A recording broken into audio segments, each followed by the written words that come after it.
जय Shri Krishna viewers, welcome to astro intelligence videos.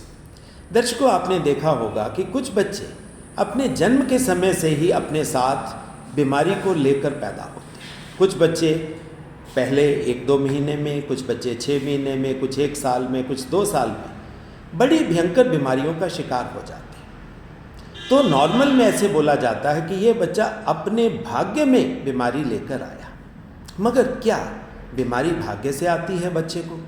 आज इसी प्रश्न का उत्तर हम ज्योतिष शास्त्र के रेफरेंस से लेंगे। सबसे पहले दर्शकों, आप समझ लीजिए कि ज्योतिष शास्त्र में हम पहले 6 साल, जो बच्चे के पहले 6 साल है, उसको बच्चे के डायरेक्ट अकाउंट में नहीं डालते। पहले 6 साल कहीं ना कहीं उसमें पेरेंट्स का ही योगदान होता है। पहले 6 साल में आप समझ सकते हैं कि बच्चा कोई एक्टिव कर्म नहीं कर रहा, बच्चे का अपना कोई एक्टिव लाइफस्टाइल भी नहीं होता, जिसकी वजह से बच्चे को कोई बीमारी आ पाए। हाँ, पेरेंट्स की लैक ऑफ नॉलेज, इग्नोरेंस और पेरेंटहुड की नॉलेज ना होना, उससे कहीं ना कहीं कई बार बीमारियां आ जाती। जैसे कुछ पेरेंट्स प्यारवश बच्चे को मुंह से मुंह लगाकर प्यार करते हैं। अगर पेरेंट्स में से किसी को कोई इन्फेक्शन है या कोई भी ऐसी चीज़ जो पेरेंट से बच्चे को कैरी हो सकती है, अगर वो होती है तो बच्चा उससे बीमारी कैच करेगा।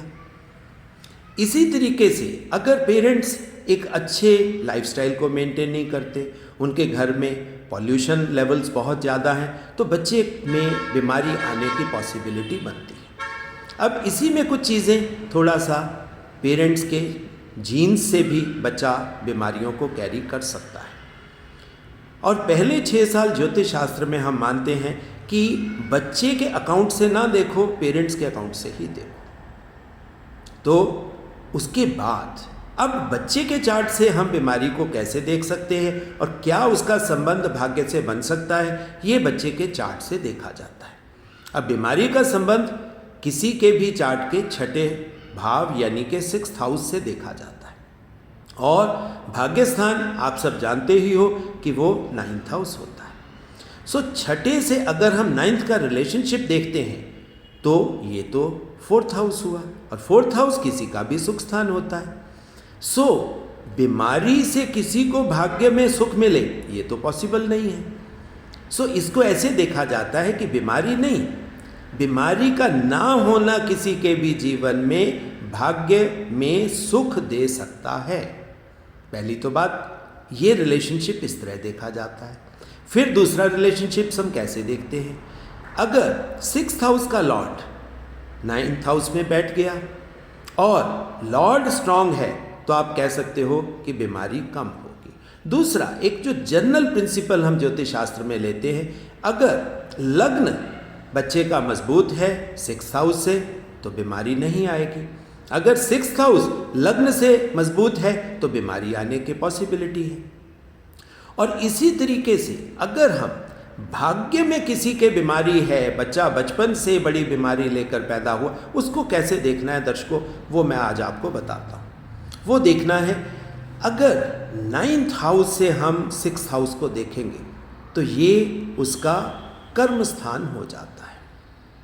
यानी कि अगर भाग्य में, उसके जेनेटिक्स में, उसके जीन्स में अगर कोई इस तरह की आनुवांशिक बीमारी या जेनेटिक डिजीज़ पड़ी है, तो वो उसका कर्म बन जाएगा। वो तो बीमारी बच्चे को आएगी ही आएगी, क्योंकि वो उसका 10th हाउस हो जाएगा। अब 10th हाउस में थोड़ा सा मैं आपको जल्दी से प्लैनेट्स के बारे में मोटा मोटा बता दूं। अगर किसी के 6th हाउस पर शनि की दृष्टि आती है और शनि अच्छी जगह पर पड़ा है, फिर तो वो हाइजीन देकर बीमारी को दूर भी कर सकता है। मगर शनि की दृष्टि छोटे बच्चे में हम बीमारी के साथ उसको एसोसिएट करते हैं, उसको देखते ज़रूर हैं और उसे कंसिडर भी करते हैं। मगर इसी तरीके से पॉजिटिव ग्रह जुपिटर, जिसको हम शुभ ग्रह कहते हैं, अगर शुभ ग्रह जुपिटर की दृष्टि 6th हाउस पर आती है तो वो कहीं ना कहीं बीमारी को कंट्रोल करने में हेल्प करती है। इसी तरीके से अगर राहु केतु का एसोसिएशन 6th हाउस से बच्चे के चार्ट में बन रहा है तो उसको देखना भी ज़रूरी है। अब बच्चा अपने पिछले जन्मों से कई बार बीमारी की पॉसिबिलिटी कैरी करके लाया है, तो वो हम कैसे देखते हैं? वो केतु का संबंध अगर 6th हाउस से बन रहा है तो हम इस बात को कह सकते हैं। मगर एक बात दर्शकों है कि अगर 6th हाउस स्ट्रांग है, अच्छा है, तो बीमारी होने की पॉसिबिलिटी नहीं है। अगर बच्चे का लग्न मजबूत है तो बीमारी होने की पॉसिबिलिटी और ज़्यादा कम है। और अगर 9th हाउस के साथ यानी कि भाग्य स्थान के साथ उसका बहुत पॉजिटिव सुख का रिश्ता बन रहा है तो बीमारी होने की पॉसिबिलिटी और भी कम है। सो दर्शकों, इस तरह की शॉर्ट वीडियोस आगे भी मैं अब आपको देता रहूँगा। ये मेरा पहला प्रयास है शॉर्ट वीडियो देने का। बहुत बहुत धन्यवाद, बहुत बहुत आशीर्वाद।